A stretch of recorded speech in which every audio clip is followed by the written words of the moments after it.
Well, AJ, that's your name that you put on your profile. The little fat kid you were making fun of's name is Chris. Instead of calling him little fat guy, you should have called him Chris by his name. But that's beside the point. I looked at both of your arguments and I weighed them very carefully. And I'm going to have to back Chris on decriminalization. I see your points, and you had to get the shit scared out of you to give it up. But that doesn't always work. You're one of the rare exceptions to the rules. You know, you took a good look probably about 20 years ago when it really didn't hurt your future. And you decided, hey, this is not the way I'm going to go. And probably made something great of your life.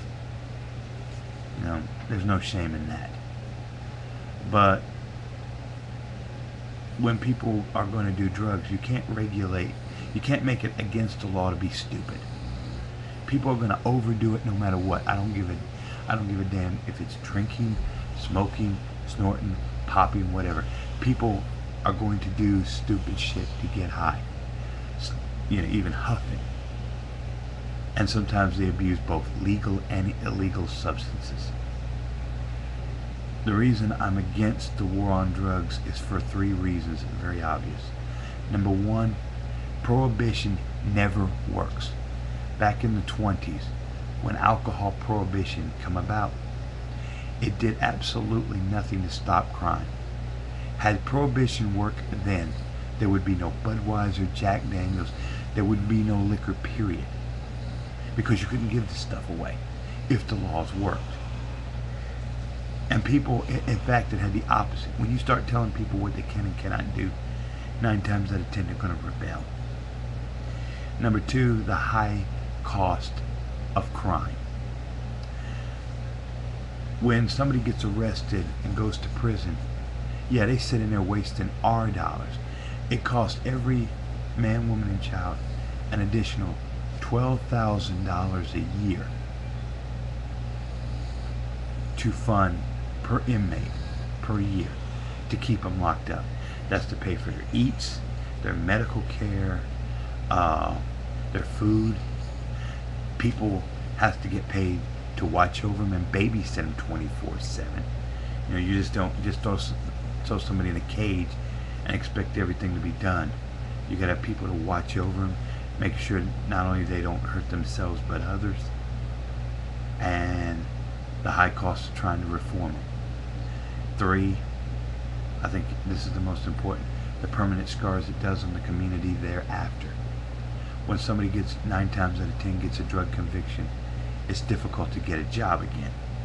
So then it goes back into the spiral curve. Yeah, you do drugs, you can't get a good paying job. You go right back what made you go there in the first place.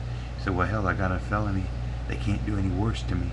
They go right back to the drug world, selling and or using. Because they lose hope. They lose faith. 9 times out of 10 they go back. And I can understand a kid. When I looked at the links that was made, you ought to check out marijuana prohibition. The horror stories of the war on drugs, what it really costs, what it costs us as an American, and then you ought to read the government's own study. How much the war on drugs cost us all, even though you and people like you and me who don't do drugs has to pay an enormous cost every year to pay countries to basically enforce their drug laws because they're being subsidized by us. We're paying them to pay for the incarceration in schools that don't work.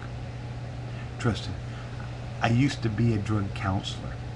I got tired of it because I seen the utter uselessness of it. Because there was times I've helped assess thousands of people every year. Had up to 100 in a class. A single class could hold 100. And out of the entire year, I was lucky if four were truly cured. Or truly knowing in my heart of all hearts they would go out and actually become something. Instead, everybody else was in there for 3 reasons. Number 1, to keep from going to jail.